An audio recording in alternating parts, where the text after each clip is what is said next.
Bonjour à tous, merci de nous suivre pour ce flash d'information. Le Premier ministre Patrick Achi a accordé plusieurs audiences à des personnalités présentes en Côte d'Ivoire dans le cadre du 27e congrès de l'UPU, l'Union postale universelle. Audience accordée au ministre angolais des télécommunications, le ministre de l'économie numérique et de la poste du Comore, l'ancien ministre français président de France Volontaire, la ministre ghanéenne de la communication et de la digitalisation. Nous y reviendrons à 13 h. Ce qu'il faut également savoir, c'est que les 9 et 11 août dernier étaient jours de passation dans deux structures sous tutelle du ministère de la Construction, du Logement et de l'Urbanisme, la SICOGI et l'AGF. Le ministre Bruno Nabagné-Kone a lui-même présidé ces deux passations de charges. L'une d'entre elles avait un enjeu majeur. Il s'agit de l'agence de gestion foncière, l'AGF, dont le directeur général sortant est aujourd'hui écroué à la MACA. Il a été cité dans une affaire de détournement portant sur près d'1 milliard de francs CFA.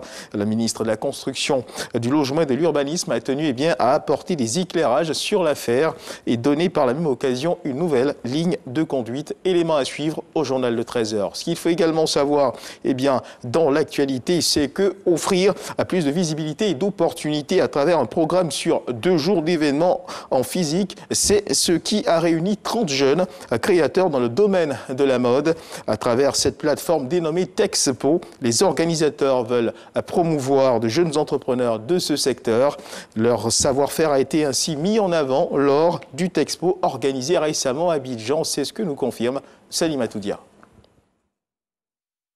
De la créativité artistique dans des bijoux fin main avec de glorieux concepts africains.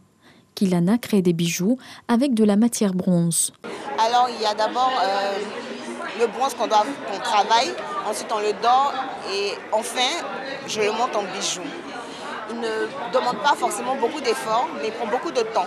Adapter la culture africaine à la modernité, c'est le même état d'esprit chez Trifen qui, avec son associé, a créé des rouges à lèvres adaptés aux femmes africaines en premier. Les produits sont vraiment pensés, conçus avec l'idée de satisfaire d'abord la cible africaine. Ce sont des produits qui sont composés avec des éléments, avec de l'eau, de la glycéline, des éléments qui contribuent au bien-être de la femme. Étendre leur marque partout sur le continent africain, cette ambition, elle le partage avec Karen, étudiante aux États-Unis en marketing beauté et développement de produits. Elle a décidé de mettre son expertise au service de son pays en créant sa marque ivoirienne de produits de qualité. Quand nos consommatrices veulent des produits de qualité, elles sont obligées de se tourner vers des marques étrangères qui sont parfois tellement chères ou souvent même c'est pas de la qualité, mais comme ça vient de l'étranger, c'est cher. C'est les marques comme nous, on n'a pas nécessairement de local et tout pour présenter nos produits. Des difficultés qu'elles arrivent à surmonter grâce au Texpo, un événement qui fait la promotion de jeunes entrepreneurs dans le domaine de la mode. Les organisateurs ont surtout voulu faire leur promotion. Le premier intérêt déjà, c'est de promouvoir la mode ivoirienne déjà. Aujourd'hui, on a beaucoup de talents qui sont là dans le pays, mais ils ne sont pas vraiment connus.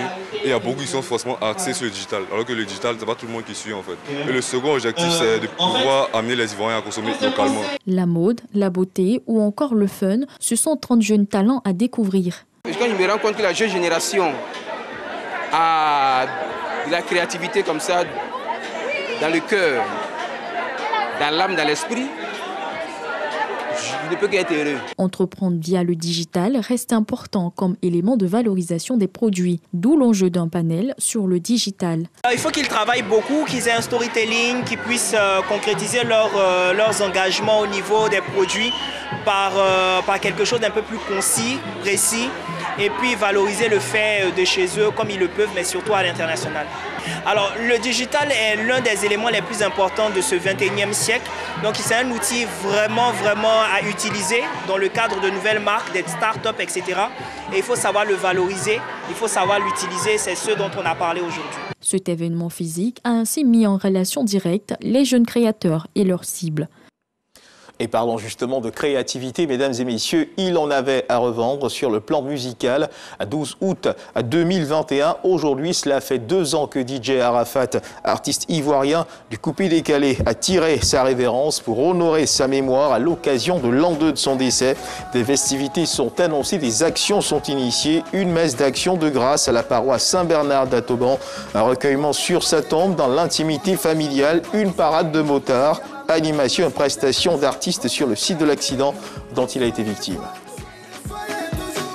Dans l'actualité internationale, direction le Niger, où des individus armés non encore identifiés ont mené une attaque contre un village du département du Bani-Bangou, ciblant des populations travaillant dans un champ qui s'est soldé donc par la mort de 15 personnes et 2 autres blessés.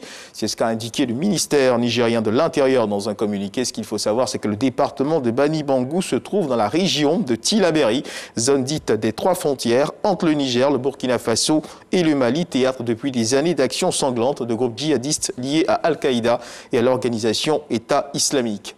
Et on termine avec cette information. En Afghanistan, les talibans se sont emparés ce jeudi 12 août très tôt le matin de la ville de Ghazni, située à 150 km au sud-ouest de Kaboul. La 10e capitale provinciale a tombé entre leurs mains en une semaine. C'est ce qu'on a appris donc auprès d'une source officielle. Cette ville est aussi un verrou important sur l'axe majeur reliant Kaboul à Kandahar, la 2e plus grande ville afghane au sud. C'est la fin de ce flash d'information. Merci de nous avoir suivis. Je vous donne rendez-vous à 13h.